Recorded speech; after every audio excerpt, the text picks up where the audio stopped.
Today, we're looking at something that, well, it looks like a server, but it's not. Not really. It's designed to be a lifeline. This is the RIOS Sovereign Stack, and it's built around this whole philosophy of absolute digital resilience. So we're going to break down how it works piece by piece. Let's dive in. You know, to really get what this is all about, you have to understand the problem it's trying to solve. And this slide just nails it. Over on the left, that's the old world. These fragile, air-conditioned server racks that are completely helpless without the power grid. But on the right, that's the new world. It's a tough, self-contained unit built for what the manual calls a kinetic environment. And that just means the real world. Dust, vibration, heat, you name it. And this is the core idea that just changes everything. This single line from their training manual completely reframes the purpose of this thing. We're not just talking about storing your vacation photos here. We're talking about preserving essential functions when everything else has gone dark. So how exactly do you build a survival tool like this? Well, let's start by looking at the physical hardware, because that's what makes all of this even possible. Okay, what's so cool here is how it mixes just brute strength with really smart design. You've got this IP67 rated Exo-Shell, which is basically a waterproof, dustproof aluminum Faraday cage. So yeah, it's designed to protect the electronics from an electromagnetic pulse.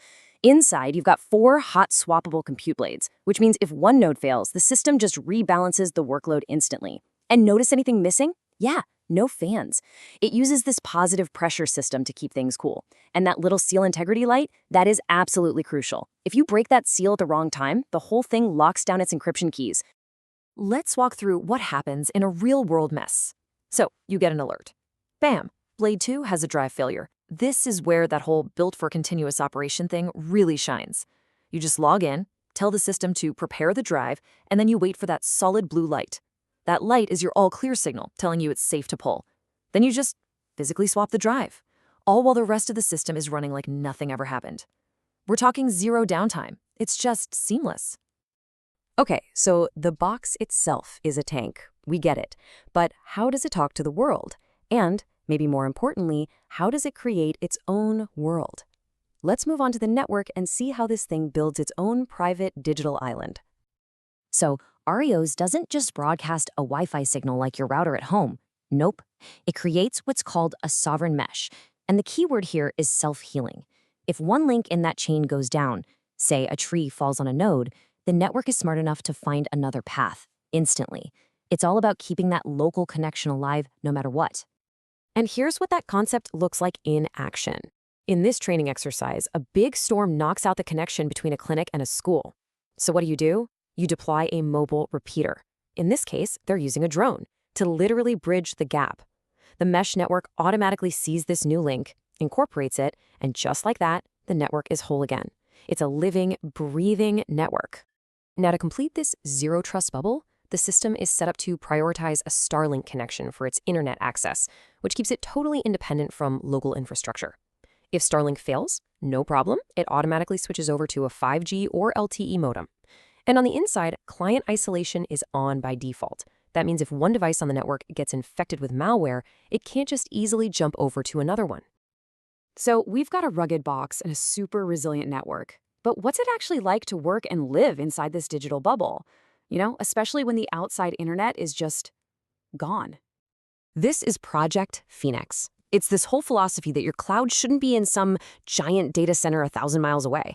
It should be right there in the box with you. Essential services like encrypted chat, file storage, even a local financial ledger, it all runs directly on the unit itself. And this is the magic of the whole sync concept. When you're connected to the internet, sure, the system syncs encrypted backups off-site. But the second you lose that connection, nothing stops working. You have full 100% local functionality. The system just waits patiently to sync up again when the connection comes back online. You might be thinking this level of control requires a whole team of IT wizards, but check this out. This slide is showing the command line from a lab exercise. To deploy a BTC Pay server, which lets you set up a local Bitcoin-based payment system, the admin just types one single command, RIOS app deploy BTC Pay. That's it. The system handles the rest. It's all about making this immense power surprisingly accessible. All right, now let's talk security, because this is where RIOS takes a hard right turn from pretty much all conventional thinking. It's not just about software anymore, it's about physics. Just let that sink in for a second. A traditional firewall can block an IP address, right? But a determined attacker can just get a new one. RIOS is designed to block the physical device itself, permanently. So how on earth does it do that? Through something called RF fingerprinting. The system is constantly scanning the radio spectrum. See, every single wireless device, your phone, a laptop, a drone, it emits a totally unique radio signature. It's like a fingerprint, and it can't be faked. So known, trusted devices are green-listed. Guest devices are gray-listed with limited access. And hostile devices? Well, they get red-listed. Okay, let's run through the intruder scenario. An alert pops up, high-volume login attempts. Someone's trying to brute force a password. The admin switches to the spectrum view and physically triangulates where the signal is coming from. It's coming from the north gate. Then they isolate that device's unique RF signature and they execute the ban command. Now here's the crucial part. The physical device is now blocked. Forever. It doesn't matter if it changes its IP or its MAC address, its radio fingerprint is now permanently banned from this network. We've seen the hardware, the network, and the security, but now we're at the ultimate test, bringing a community's entire digital life back from a total, complete collapse. This is the red card, and it's not a file on a computer. It's a physical laminated checklist that lives with the RIOS unit. In a true black start emergency, like a total power down, this is the protocol you follow. Isolate from the grid, verify your power source, insert the master key, and reboot. It makes this abstract disaster plan feel incredibly real and manageable. And this brings us to what's called the 15-minute promise. Think of it as the system's service level agreement for the end of the world. Within 5 minutes, power is stable. By the 10-minute mark, the compute cluster is booted up and the file system is checked for integrity. And by 15 minutes, the local mesh network is broadcasting, and all those essential Project Phoenix applications are live. We're talking civilization-critical services restored from total darkness in a quarter of an hour. So, when you see how all these pieces fit together, the rugged hardware, the self-healing network, that local-first cloud, and the physics-based security, it really leaves us with one last, pretty important question.